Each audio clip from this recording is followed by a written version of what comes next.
one more time. We're going to look back one more time on my Lizzie Bennett Diaries assorted memories. This is the story that I get asked the most about since 2017. Patrons will, of course, get an extra long version of this episode. Patrons will get one more Look Back Diaries episode. We're going to do a live Q&A. You can submit questions beforehand. You can watch it whenever you want. But I just want to give an opportunity to ask any lingering questions. If I left some crumbs behind in a mind pocket somewhere, we'll just get everything covered. So, you want to hear the story about how I almost got to make a Lizzie Bennett Diaries movie? My name is Ashley Clements, and this is the final Look Back Diaries epilogues.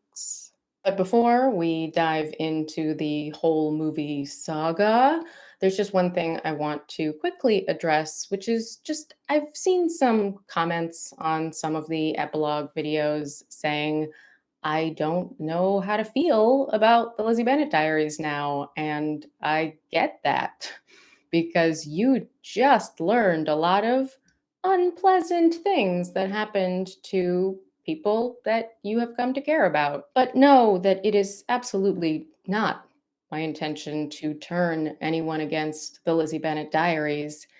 And all of the things that you find upsetting happened to me.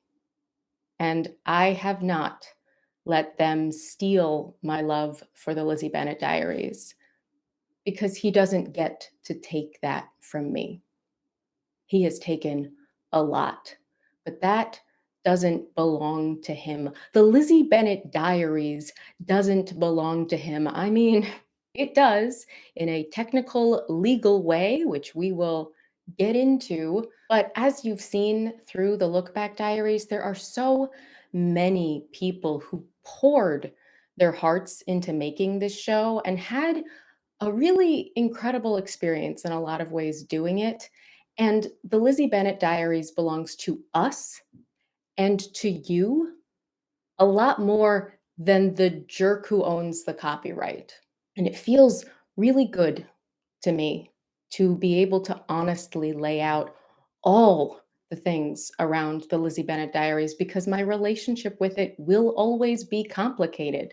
Life is complicated, but it will always include a lot of love and gratitude for an experience unlike any other. And it brought us together, right? You watching this right now, and hopefully checking out other things that I create, we owe that to the Lizzie Bennett Diaries too. And now, the whole story around the Lizzie Bennett wedding. This is a tough one for me because all the other stuff, and you've seen how activated I can get by the other stuff through all of that.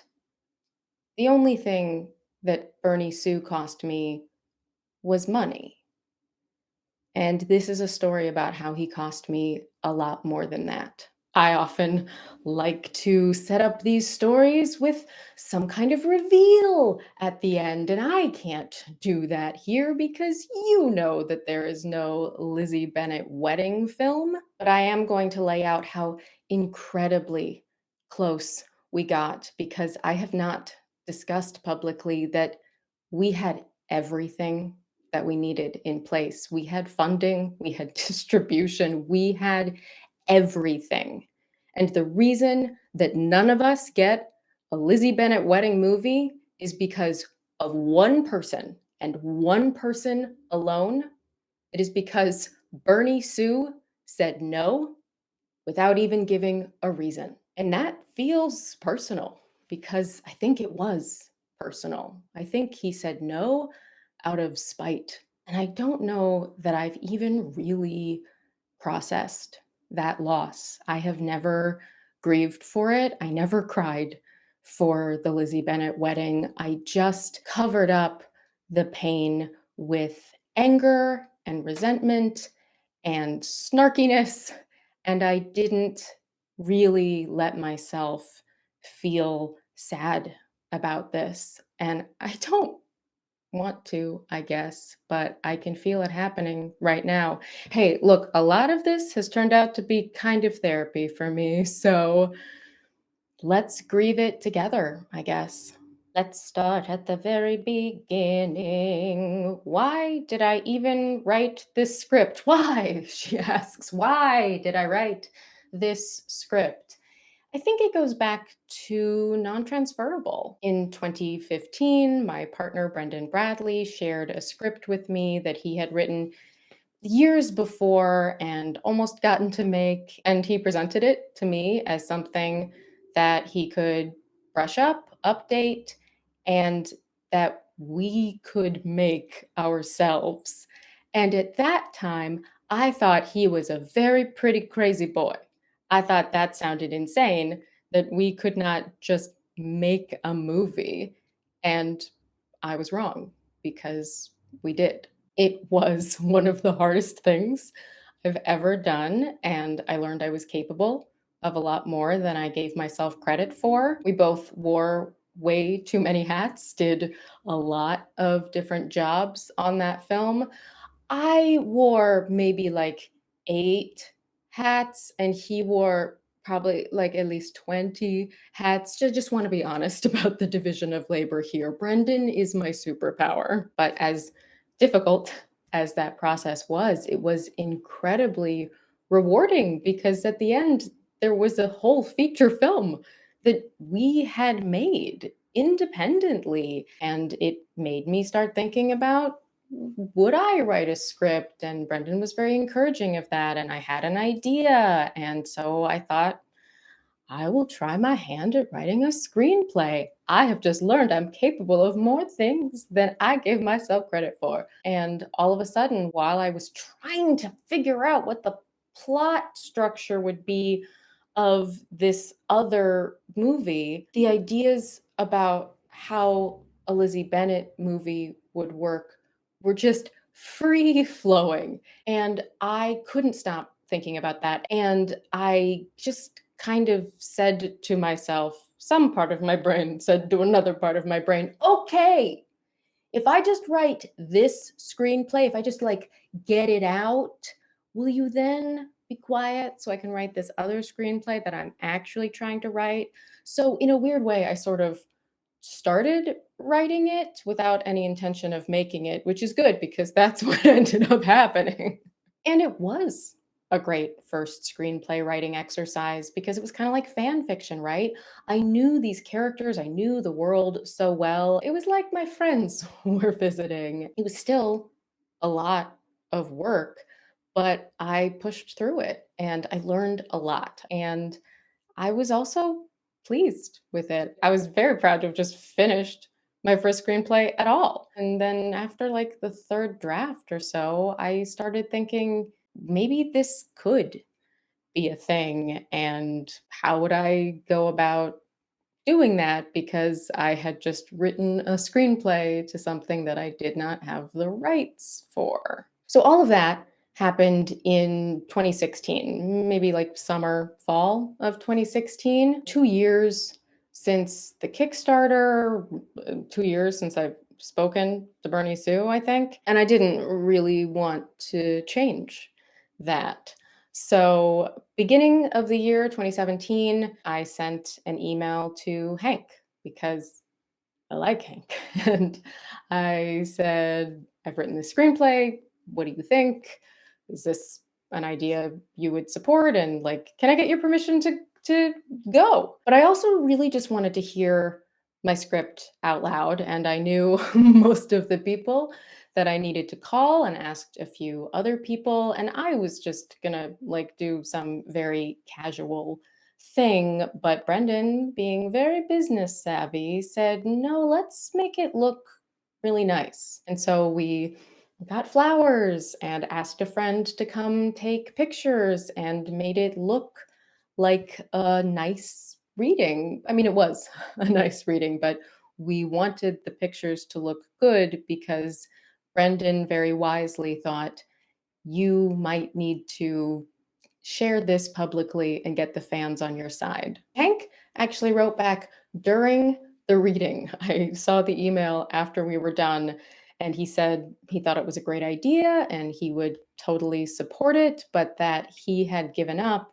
all but 10% of the ownership of Pemberley Digital and did not have the deciding vote, and that I would need to talk to Bernie. And before I did that, I very strategically sent out a tweet. So incredibly grateful to these talented people who read my first screenplay out loud last night. It was so good to visit my old friends. Now, I didn't know if this was going to be too subtle, but you fantastic people did exactly what you were supposed to do.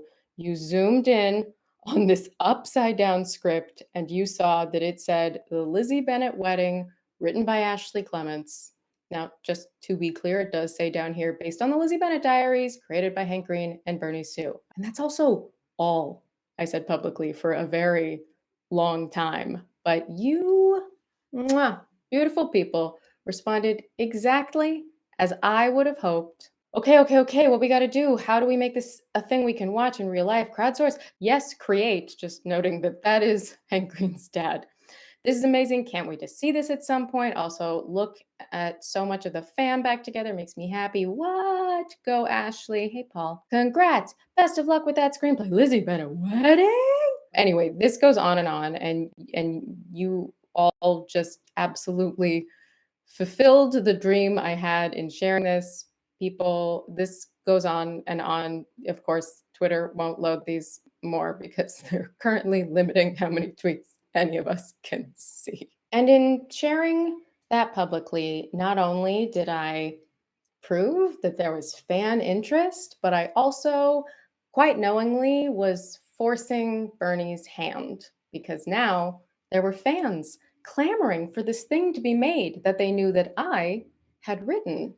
And you're not going to disappoint the fans, are you? But I did know that in doing that, I was also going to piss Bernie off because he was not going to like feeling like I was forcing his hand, and he was not going to like that I had written the screenplay and that by publicly sharing it, it would be very difficult for him to, I don't know, put his name on something even though he didn't write it, which is another reason why I did what I did. And thank goodness I did. I mean, if I had not done that, I don't know that we even would have had conversations. I don't know that it would have gotten as close as it did to being made because public pressure works.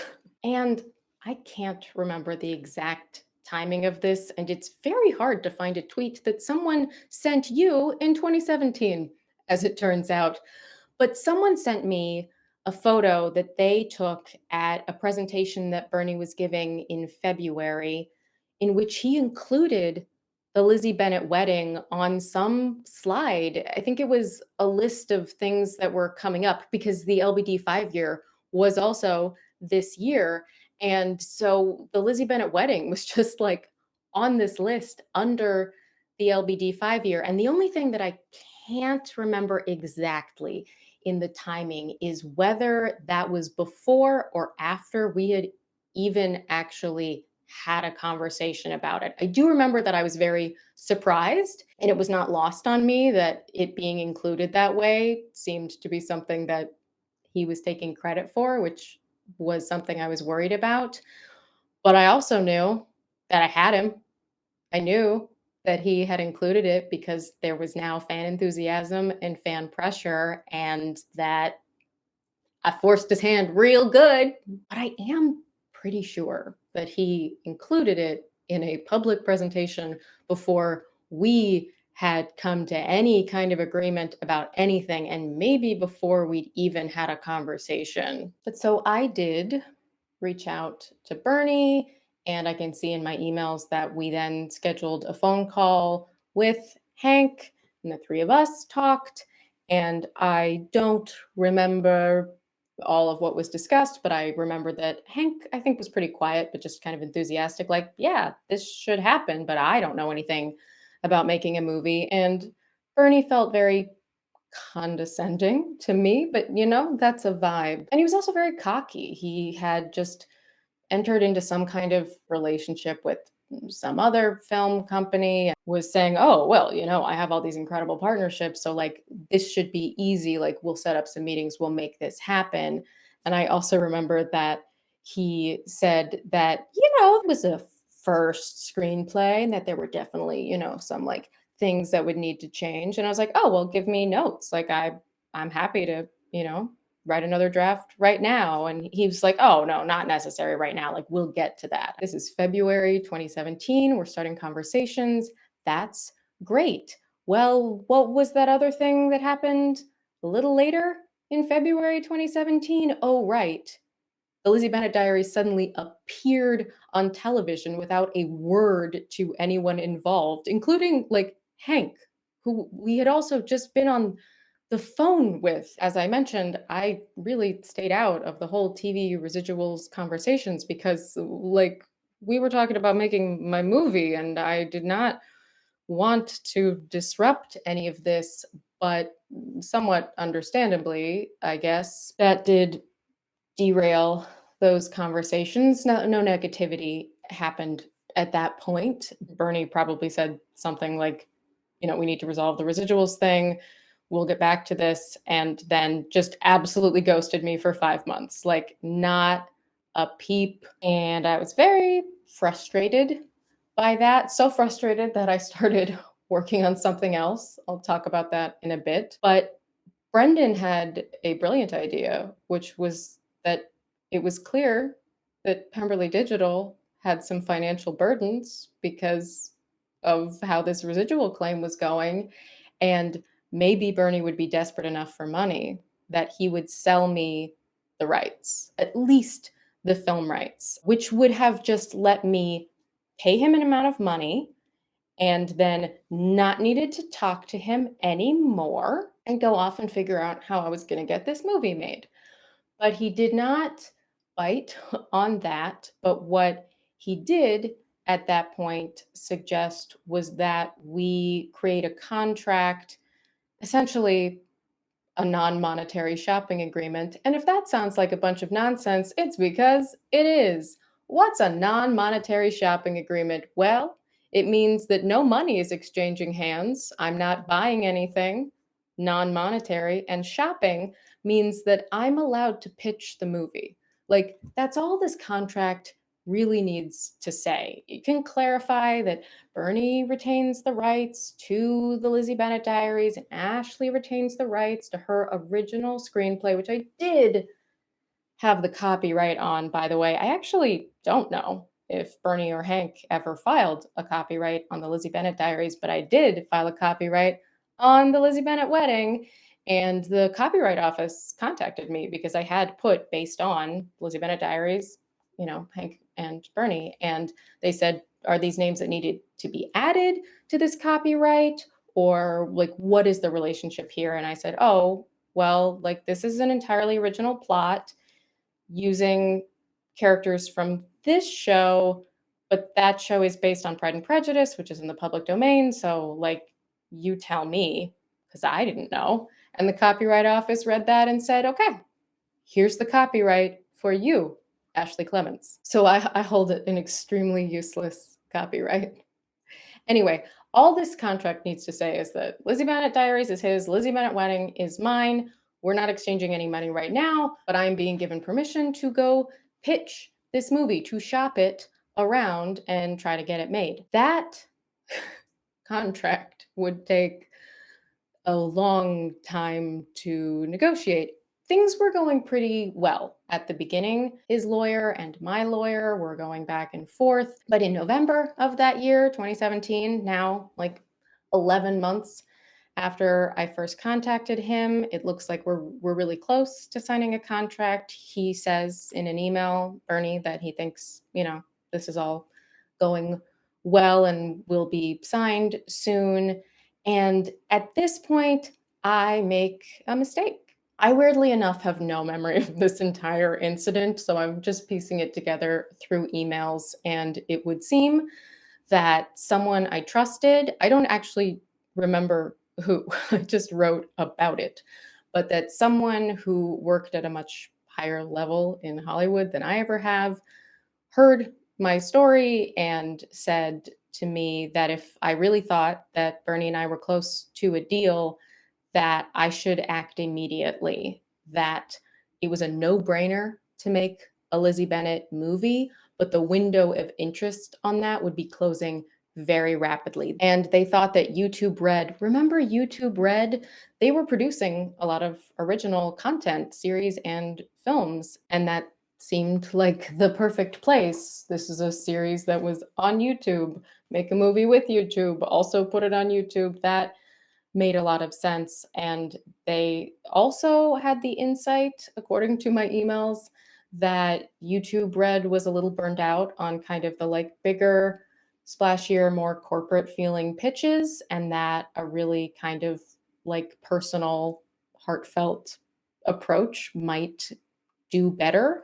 And I had met Tim Shea, who was the head of YouTube Originals for a while at, some event thing. And they also said not only was the window of interest rapidly closing, but that the budget for all of 2018 would be decided before the end of 2017. And if I didn't get this movie into the hands of somebody who could make it by the end of the year, that I basically wasn't going to be able to make it in 2018, and that after that nobody would be interested. Like they put a lot of a fear in me, and I emailed Tim Shea. I also sent an email to Bernie saying like, I'm so glad that negotiations are going well and our lawyers are just like dotting the i's and crossing the t's, and like that, this is going well and in good faith. I am reaching out to Tim Shea because I'm just so excited, and I just want to get this made, and like let's do it, partner. And sent a pitch deck and a nice little email to Tim Shea, and Bernie lost his goddamn mind. I mean, look, I did misstep. Like, I shouldn't have done that. We didn't have the deal signed. I didn't even realize that the deal specifically said that we would approach YouTube Red together, and that like Pemberley got to approve anyone that I pitched to. I was overly excited and overly scared, and I did make a mistake. That does not excuse his response, which, look, I'm not going to read this whole thing. You know what? I'll read it for patrons. But essentially, he says that he can only construe this as a bad faith act, and that maybe we don't have a deal after all, and that he is stunned that I could do something like this. And I swallowed my pride and groveled. I wrote an apology email. I took all the blame. I made myself the ignorant but overly eager dum dum baby who didn't know what they were doing, but meant no harm, and absolutely would not want to jeopardize this deal. And as Bernie also said in his response, Tim Shea didn't work in YouTube Originals anymore. He had moved to a different department. And he wrote back a very sweet email saying, this seems like a great idea. Wish you the best of luck, but I don't work for YouTube Originals anymore. Now, he didn't offer to like pass it on to somebody else, but that also means that I essentially hadn't even done it. Like I emailed the wrong person and he didn't send it to anyone else. So, really, what was the harm that I had done? And look, I groveled because I knew the ego that I was dealing with. I knew from how the Lizzie Bennett Diaries worked that when I wanted to get a script change in or something else that was my idea, that the way to sort of massage it into happening was to make Bernie think it was his idea and to really praise him for what a great idea that was. And I did that for the good of the show because I didn't need credit. But I always knew that I was dealing with the very fragile ego of a very small man. And now I'd stepped on the toes of that tiny, tiny man, because even after my mea culpa, I was wrong, you are right, I'm so sorry, email, he still responded. I will read you this because it's very short. I mean, right now, I can only construe the action as either an act of bad faith or an act of you not reading our proposal, which means we may not be close to a deal after all, or an act of you not considering our proposal whatsoever. All of which gives me great concern, as in support of this project, Hank and I will be exposing ourselves and our relationships, especially with YouTube, in this. If this is going to YouTube Red, which I agree it should, there's a lot of plays we can do that are far more efficient than going through Tim. As much as I like him, you saw his response. Yeah, which was that he doesn't work there. He's going on and on about having relationships to YouTube Red, but he also would not connect me or introduce me. Like whatever projects he was trying to develop there, I don't know if he saw the Lizzie Bennett wedding as a threat, like it was competition, or that he just needed to get them to agree to his thing before he felt like he could push something else. I don't know. But there was definitely something very sensitive specifically about YouTube Red, and I had stepped in it. But I also ran out of bullshit because I really had to swallow my pride to grovel after an email that I sent went to the wrong person and did no actual harm to anything, unless there's some other crazy thing going on inside YouTube and your relationship with YouTube that you're not sharing. But that final email also insisted that the two of us just get on a phone call, none of the lawyers, and like, let's get into this. And I knew that that was not a good idea. So I responded and I CC'd everybody's lawyer, I CC'd Hank, and I said that due to the litigious sounding nature of your emails, my only option is to conduct our business in writing or with lawyers present. And then I did a thing. Brendan and I have a saying when we have to write a certain kind of email that it can't feel too good. That there's a type of, you know, angry business email, but if it feels too satisfying, then you've definitely probably crossed a little outside of the professional, or you're just not catering to the egos involved.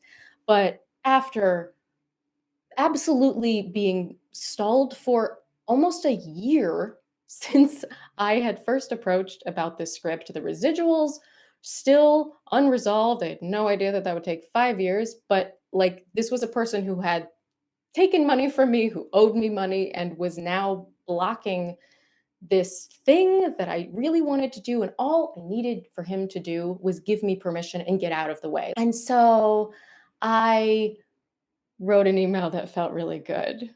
I pointed out that I had already profusely apologized in the fact that he would not consider that, and instead reiterated that it must be an act of bad faith, said everything about him and nothing about me. I also said things like, you have done nothing to try to revive the LBD franchise, just continued to profit on content made years ago on a micro budget and good faith. And by the way, no one has forgotten that you have outstanding residual obligations to your actors for it. The only reason we're having these conversations at all is because I took initiative and wrote a script. The few times we discussed the project, you seemed annoyed at best about it. I thought this movie would never happen, and that might actually be what you want, because delaying this much has probably erased any chance of it happening. For you to now act like there was some grand plan for this project that you were passionate about is disingenuous. And if there was a plan that could be exposed, I was kept in the dark, which is not how a partnership works and directly contradicts your desire for a unified voice. Lots of other things. I have felt my wheels spinning for months, and you've been stonewalling me.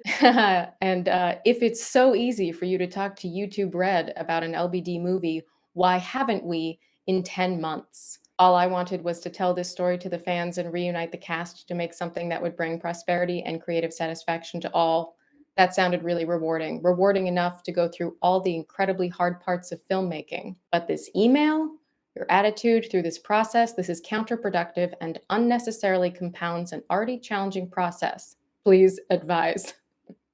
I don't get to write a lot of business emails, but I do understand that please advise is a real throwing of the passive aggressive gauntlet. Surprisingly, his initial response to that was not terrible in as much as he finally accepted the apology.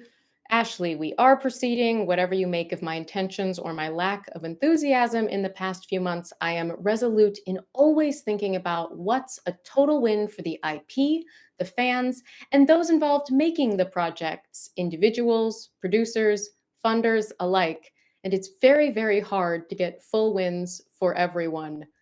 But you somehow managed to keep getting wins for you at the expense of others. Amazing how you managed to do that. Also, that list individuals, producers, funders. Funders and producers are individuals. And why are you so loath to name the artists? How about the goddamn artists, you criminal? Disclaimer, I am not accusing Bernie Sue of any crime, just of being an asshole. Goes on to say, we clearly restarted this on the wrong foot with your action. I will admit I was upset, shocked, and confused by the initial action, as was our team. Who's your team? Like your lawyer? David Tochterman? What are you talking about? Your assistant? But regardless, I accept your apology and am happy to move forward if you are. So, just to recap, he said, I'm shocked and appalled and can only assume bad faith. I said, oh my gosh, I'm so, so sorry. No bad faith. So, so sorry. He said, I can only assume bad faith. And I said, hey, asshole, I apologized. And here he said, well, I'm happy to accept your apology since you were so, so wrong. And I don't even think any of that is because I put him in his place. I think it's because of who I CC'd on the email. Also, just have to share in this email, if you want to get into a discussion about what we had to go through the past few months in trying to push into new revenue streams while adhering to union rules and how effective they are at actually protecting their exposed members, I am game, though I don't think it's relevant to this project at this current time. Let's just point out a few things while we're here. You weren't adhering to union rules. You criticize the union's ability to protect its members while you are actively fighting with SAG-AFTRA about what you owe and refusing to pay it.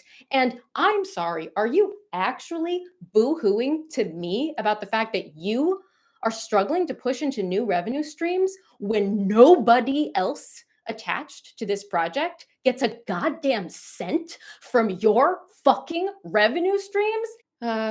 I have already discussed your team's counter proposal with members of our team, and I do not see us far apart. We should have a response shortly, but again, we can move forward. And he offers in this email to start a conversation with YouTube Red, which absolutely did not happen. There was only one meeting that ever happened, and Brendan Bradley set it up, not Bernie Sue.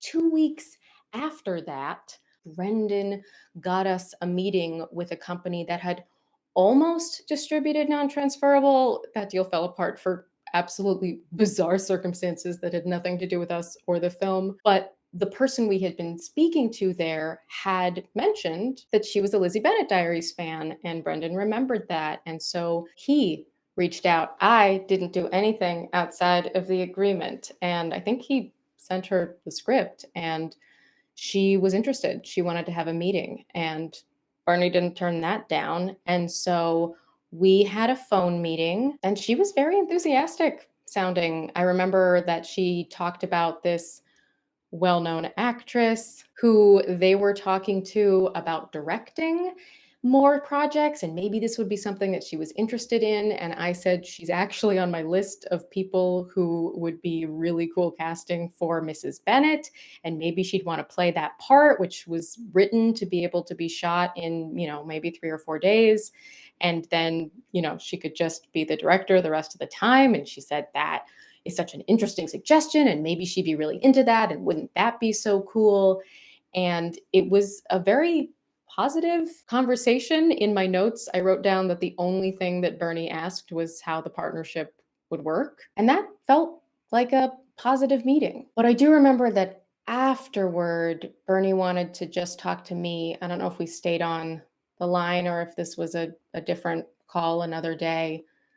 But I remember he was very concerned about like what a commitment this would be for him. There was a lot of like, I don't know what you expect me to be able to do. And like, I don't know if I would even be available to be on set. And, try to be diplomatic and say, like, I don't expect anything from you. I don't need you or want you on set. And his response was very condescending. Just, the idea that like I would even know how to make a movie, which by the way, was something that I had done and he had not. And I just snapped again a little bit on the phone. And I said that not only did I not want him on set, but I couldn't have him on set. I needed him not to be on set because I could not get the cast of the Lizzie Bennett Diaries to come back and work for him. I thought I could get them to come back and work for me, but not for him. And he did not take that well. And he also said, that he didn't think that that was true, that I didn't speak for everyone. And I said, fine, then you can't get Lizzie Bennett back to work for you. And you can't make any more Lizzie Bennett diaries without Lizzie Bennett. So I need you not to be on set because I won't work with you, which again felt really good.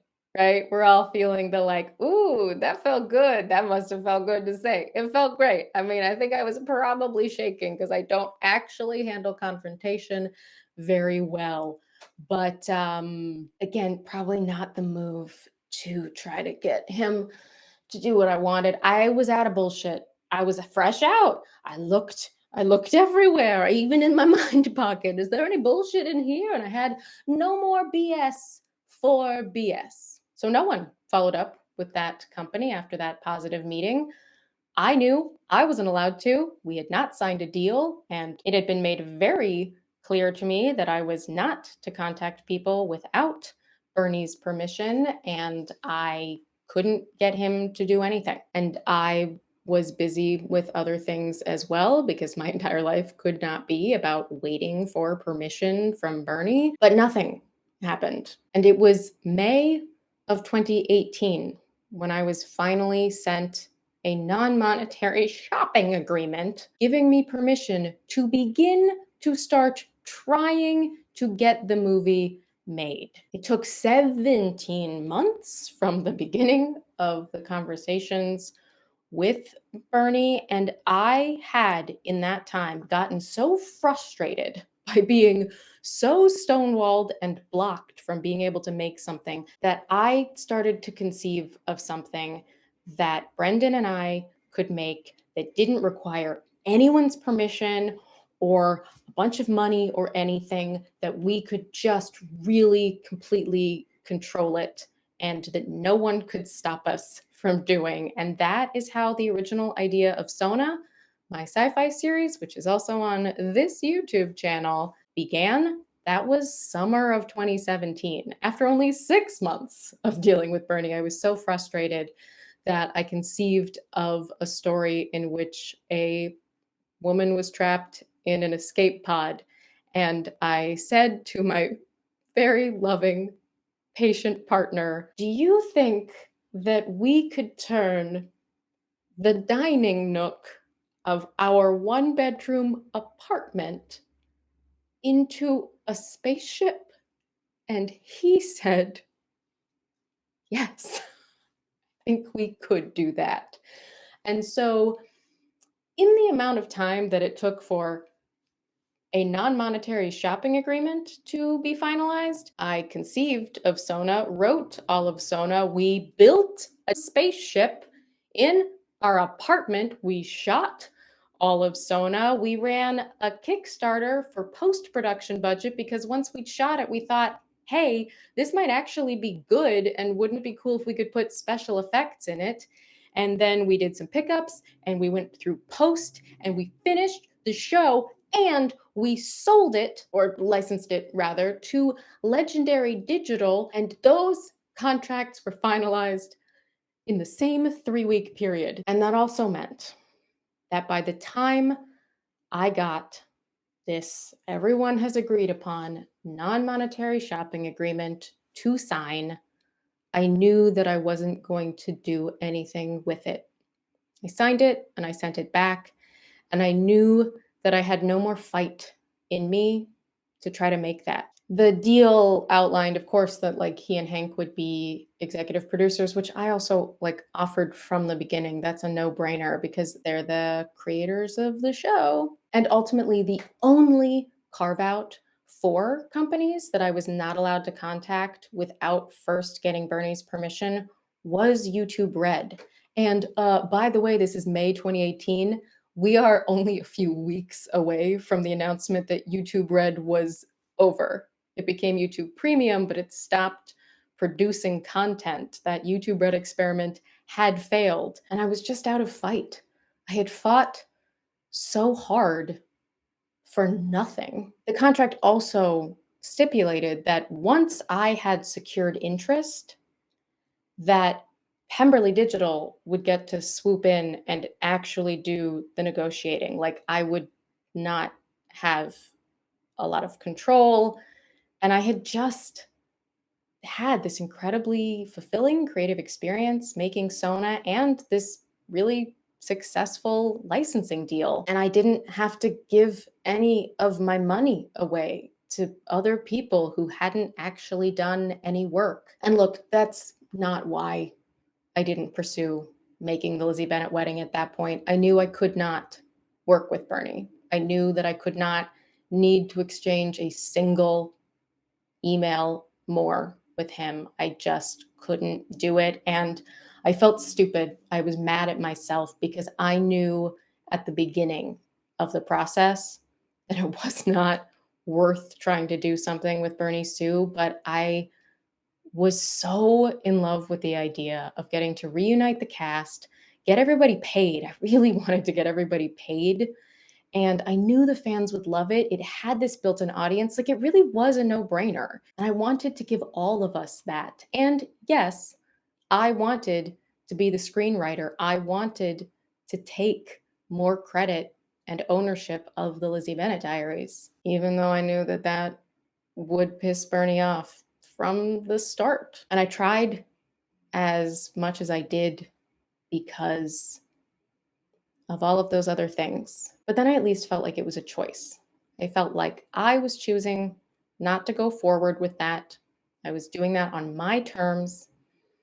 Everything with Sona went so well. Started working on another project that became Idiot Tale. I tucked the Lizzie Bennett wedding away and didn't think that anything would come of it. I do, at this point, want to check in with Bernie about what he has to say in the summer of 2018. This is from the Pemberley podcast. Shout out to Jillian and Yolanda. I was also a guest a few months before Bernie, and they asked him about the wedding. And here is what he had to say. I have another fan question. Claire from Instagram says, please ask him to greenlight the Lizzie Bennett wedding that Ashley wrote. Well, that is actually up to Ashley. We have given Ashley the full rights to the franchise. Wow. Yeah. Cool. Well, for Lizzie Bennett Diaries. Uh-huh. So her script, the wedding can't happen without her, obviously. Sure. And she wrote a script, and so she's free to do what she does. Whatever support she needs from our side, happy to give it. And so for the Lizzie Bennett Diaries movie, I wish them the best. Cool. Yeah. Awesome. So I do want to address that. I was not given the full rights to anything. I mean, I don't know if he misspoke and meant to say the full rights to the Lizzie Bennett wedding, which I already had because it's my script. But that's not what he said. He said he gave me the full rights to the Lizzie Bennett Diaries, and nope. But it's very funny to listen to him parrot what I said to him, which is, you can't make this without me. That came out in July 2018. I didn't know about it. I heard this for the first time last week. But also at this point in our story, wait, you said it was Bernie's fault. Yeah, this is very far from the end of the story. I tell long-winded stories. So Lizzie Bennett wedding gets put away for the rest of the year. I don't think about it. And then a friend of ours started in a new position at one of the big five studios in Hollywood. You can Google that if you want, but it's a household name. You are familiar with this studio. You can drive by its giant lot with the water tower, and it is fancy. And he was working on a new low budget film initiative, and he had seen Darn Transferable. He knew what we, Brendan, could make on a very small budget, and he gave us the opportunity to pitch. He said, just send every pitch you have. And so we sent over maybe a dozen ideas. Some were just Brendan's, and some were just mine, and some were joint ideas. And I was not going to include the Lizzie Bennett wedding on that slate because what was the point? But Brendan said, well, just include it. You have a script of it. Like, why not? And so I agreed, yeah, why not? So we put it in the pitch package and then forgot about it. Didn't hear anything for a few months. And they came back to us in March and they were interested in one script. They wanted to read the Lizzie Bennett wedding. So I brushed it off. I hadn't read it in a couple years at that point. And so I made some changes and sent it off. And again, didn't think that much about it. I didn't even know how to feel that much hope around that project. But then in May or June of 2019, they said that they wanted to have a meeting with me. Our friend, even though he was the head of this little department, was sort of recusing himself because he didn't want it to complicate our friendship if things didn't go, but also for anyone that he was working with to feel like he was just pushing through friend projects if they didn't all approve of it. So I was meeting with his team, met with them over, a video conference, and they wanted to gauge how open I was to notes and also to just make sure we were all on the same page about what we thought the tone of this movie was. And, I think they were like assessing my personality. Would I be someone who was pleasant to work with? And it was a lovely meeting because also, they said a lot of really nice things about my script, which was great. But they ended that call saying that they would send me their written notes so that I could, implement them and that they would talk to me again soon. And not immediately, but eventually. I did get a lot of notes. It was so long. It was really long. So I was like, oh, you said you liked it. But, I did also know that it was my first screenplay. And also, we started having to walk this delicate line. I had written something for fans of the Lizzie Bennett Diaries. And in order for this to be, worth financing, it needed to be something that could also be enjoyed by someone who had not watched the series. And so I began a studio notes process. Now, just to throw it over to the writer's strike anytime I can, apparently, I am not a member of the WGA. So I assumed that I was doing all of this unpaid because I'm a non union writer.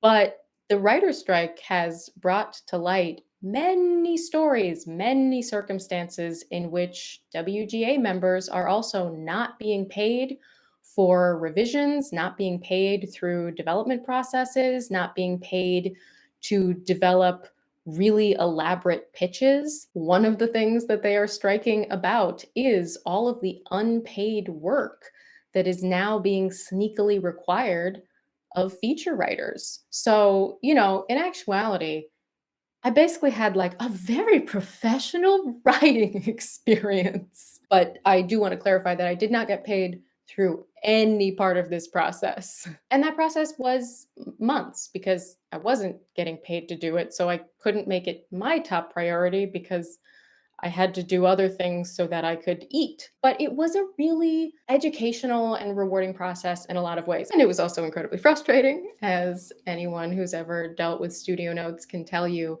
But overall, I really think that it challenged me in great ways. I think it led to the screenplay being dramatically improved. And that all came out of my brain, which felt really great. There are parts of that screenplay that are virtually untouched from the very beginning. And there are also large swaths that were completely rewritten. And I did have to kill some darlings, and I had to cut some things that I knew fans would really like because they just were fan service but didn't really serve like the whole story. And some of the like silly notes that I had to deal with. One, they were like really concerned that Lizzie and Darcy didn't have enough chemistry, and I was not concerned about that. I actually just like sent them episode 98 to be like, I don't think you understand. I know what it may look like on the page, but like this is the heat the DVG and I will bring to this. And that helped. So it was very educational. It was very interesting. And I think it made the script a lot better. And we went through the summer doing that. Here we are, September 2019. And at this point, our friend gets back involved and he takes Brendan and I to the executive restaurant on the lot for this major household name studio to tell us that we were greenlit, that they would fund the movie. And we were excited that day. But even then, I don't know that I really let myself fully absorb it because, as I mentioned, low budget film initiative. And immediately I just went into like, okay, how are we going to do this? Because it's a wedding comedy about rich people. I just did immediately go into like, okay, how are we going to make this movie look expensive without actually being expensive? And so I don't know that I ever really even like basked in the win. I got a screenplay greenlit at one of the biggest Hollywood studios. That's nuts. Like, that happened. I did that. I wrote it and I took all their notes and they greenlit it. And when we first started talking to them about the Lizzie Bennett wedding, I said, I don't own the rights to the underlying IP, and someone will have to deal with Bernie. And at the time, our friend was like, well, yeah, but like we have business affairs, we have lawyers, like, we can handle that part. Like, let's just have you work on the script. When we got greenlit, they said, well, it would probably be better coming from you because we don't even know him, because Bernie loves Brendan and I. But in order to know what we can offer, we need to know the budget of the feature. And so we made a budget of the whole thing, and that meant like pricing out locations. And we also knew that with this property we were in a unique position because the budget they were offering was not enough money, but we knew that we could crowdfund and supplement that budget. And so we were also carving out a deal with the studio to allow us to crowdfund so that we could pay people better and have a better looking movie. I guess I should clarify in all of this that the deal was not like, oh, here, Ashley gets paid as a writer and like anything. The deal was, here's the budget for everything, and you decide where it goes. And when I had first conceived of the Lizzie Bennett wedding, I loved the idea of a woman directing. I also loved the idea of having a lot more money in the budget. But with this low a budget, I knew, of course, that I could not make this film without my superpower, my secret weapon, and that's Brendan. Because not only does he know how to produce high quality content at a shockingly low budget, but he and I have a shorthand together. I knew that I could trust him to bring my script to life, that we would share a vision, and that he would bring his own vision to it in ways that made it better. I knew that he made me as an actor better. I knew that it couldn't happen without Brendan. And also because he and I would not pay ourselves what we deserved. We would take the hit. I don't know if you remember several episodes ago, I said that you can work on your passion project unpaid, but you can't ask everyone else to do that. And we would do that. I would not probably really even get paid for writing the script. I would have to pay myself as an actor to meet union rules, but that again, we were both going to wear so many hats, and that's how we would be able to do it. We knew that. We really didn't want a repeat of any of the negative things that had happened around money with the Lizzie Bennett Diaries. So we came up with a system that would pay everyone the same. Everyone would get the same rate. People who worked more would make more, but everyone would get the same rate, and everyone would get the same percentage of the Kickstarter, and everyone would get the same back end points, which means a percentage of net earnings. So in a deal like this, if the film recouped what it cost, and the chances of that were better than a more expensive film, the revenue from then on would hypothetically be split between the studio and us as the production company actually making the film and producers, and that like from essentially what we got, we were giving away what we would have been allowed to just keep as our money in this imaginary budget for a film that didn't happen, because we knew that we could only make something on this low a budget if everyone felt like they owned a piece of it.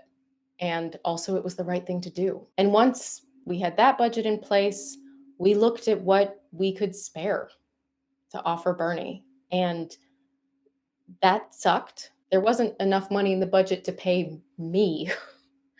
And I was, going to have to pay him. But so we came up with a proposal once we had the budget of what we could offer out of that budget as upfront money and what we could offer as percentages of whatever was raised through the Kickstarter and back end. And those were higher percentages than we were going to offer to anybody else because he owned the IP. And I knew when we sent it off to him and his lawyer that it wasn't enough money, that it wasn't going to be very enticing to him. But, I figured we'd wait and see what he countered with. And he didn't respond at all. And we're in fall of 2019. We need to get into pre-production. They wanted us to be filming no later than January, February 2020. They wanted a tight turnaround on this. So crazy ironic. Like, what if we had just finished the Lizzie Bennett wedding when the shutdown for COVID happened, and then the post process happened through that, and then you all got this like Lizzie Bennett gift while you were trapped in your homes somewhere like later in 2020. Like, it really almost happened. We kept pinging Bernie and his lawyer and just silence, nothing.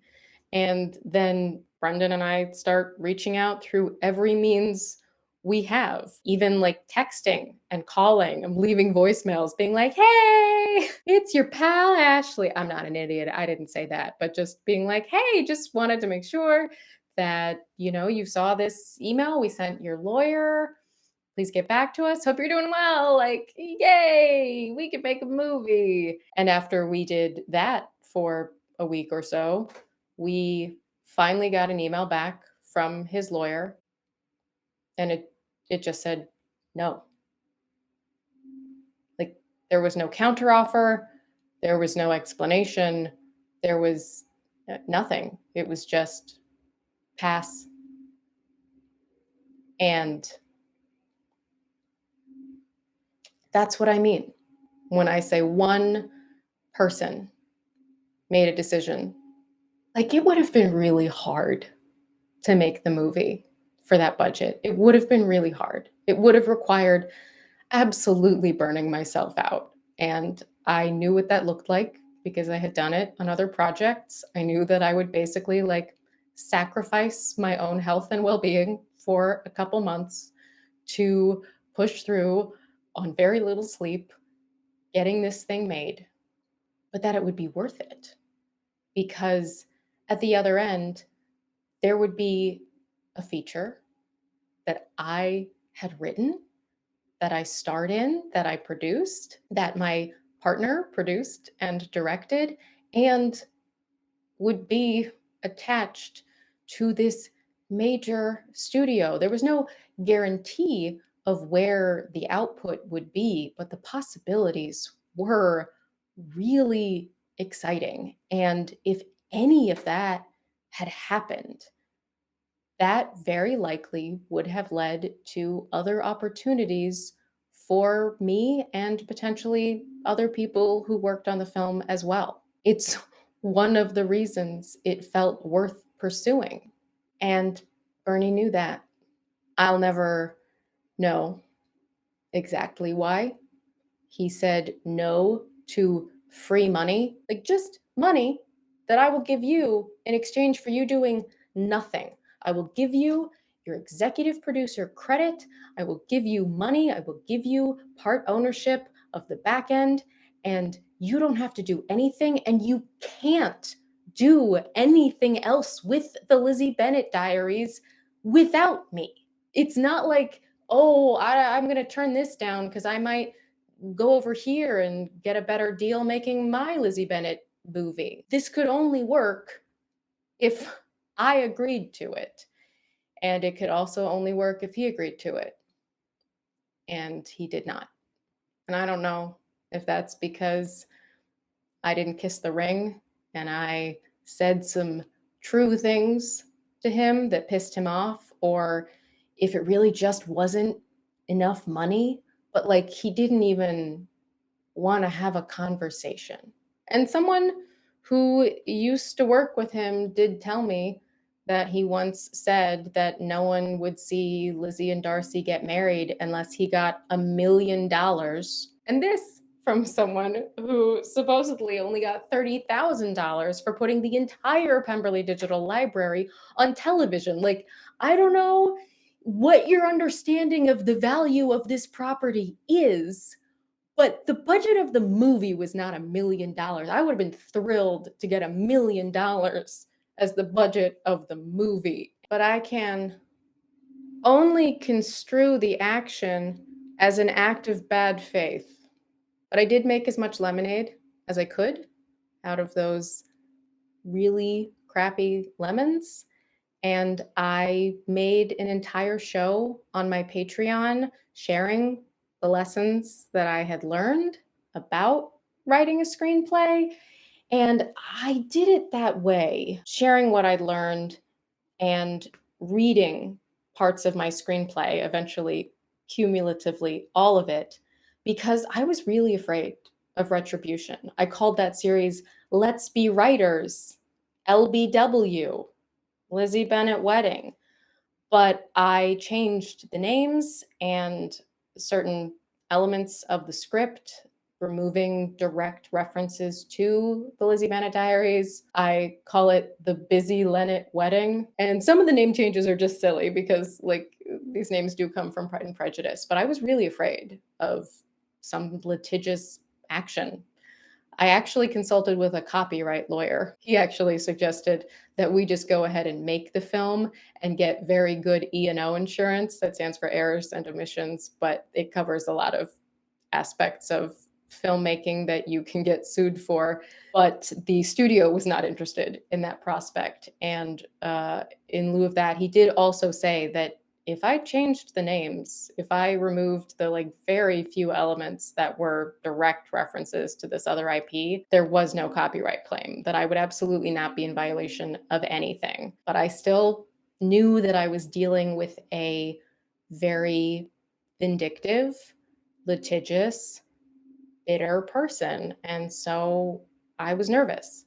I mean, I also hope that was a good series. I do like making educational content, but so I doled that out monthly for the length of 2020. There are 12 episodes of that. It's all at the $15 tier on my Patreon, and I compare my first draft to the last draft, and my own growth and lessons that I had learned, and just some kind of beginner screenwriter tips. And then when I finished the 100th episode of the Look Back Diaries, I re edited those pieces that I had filmed throughout the year and smashed them all together so that there is actually, and that's all at the Look Back Diaries tier, the $10 tier. You can sit and watch the reading of me playing every character except Dancy, Wibbler Dancy. I thought that I would add somebody new each month and just have them come one day and like read all of their scenes. And I had DVG come read Dancy in February of 2020. And then you know what happened the rest of the year. So I just played everybody, and it's kind of funny. But my Patreon is the only compensation that I have ever received for that script. And it has been really rewarding to share it with my patrons because I wanted people to see it. It's been really nice hearing that fans of the Lizzie Bennett Diaries like the script. And I wish we could have given you that. I tried really hard. I got so close. I got so close.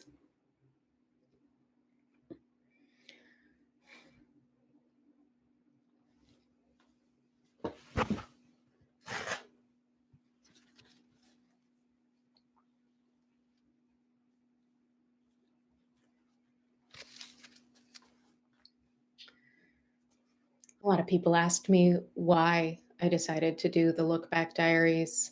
And whatever I said, that's true too. But the part that I didn't say was that I wanted to take back the Lizzie Bennett Diaries. I wanted to reclaim it. And when I started, I knew that I wasn't going to lie. I knew that I wasn't going to make it sound like he was a great guy, but I didn't know how honest I was going to be. It was actually a question that a lot of people asked me when they agreed to come on the show. They said, "How honest are we going to be about Bernie?" And I was like, "As honest as you want to be. Like, let's say things." And no one else wanted to. And I get that. I really do. I stayed quiet for a decade. Patrons heard early on about some more petty grievances with Bernie, insensitive things that he would say, thoughtlessness, but I didn't know if I was going to get into all of the big stuff. I didn't know if I was going to tell this story. And to bring it back to the beginning, I understand if you feel differently about the Lizzie Bennett Diaries now, but I can love it more when I can be really honest about all of it. I get to let the Lizzie Bennett Diaries, this enormous, incredible, life changing chapter of my life, exist in all its complexity. And I will always be grateful. I will always be incredibly grateful for it. And I will also be mad and sad, but happy. I am so grateful that I have gotten to live a creative life. That is not easy. And that would not be possible if it hadn't been for the Lizzie Bennett Diaries. And it wouldn't be possible without my patrons. So thank you to my patrons, because artists still have to pay rent. And because having an audience to make things for really helps push through the hard parts of making things. So that's my saga. That's all of it. And I know I'm ending this on an emotional tone, but as I said, I never cried for the Lizzie Bennett wedding, and maybe I need to. Maybe that's what I'm going to go do. But it's all catharsis. The Lizzie Bennett Diaries was, in so many ways, a beginning for me, but it is very much not the end. I've said it before, I'll say it again. I hope that you stick around. I'm going to make more stuff. I'm going to take a little break, but then I'm going to make more stuff. and I hope that you're interested in what I creatively have to say. In the meantime, check out Sona here on my channel. Check out Non-Transferable. Check out A Tale Told by an Idiot. Thank you for all of your support over the years, for going on this roller coaster ride with me, for seeing me, for experiencing outrage on my behalf, and for supporting the work that I have made and will continue to make. And thank you for watching my videos.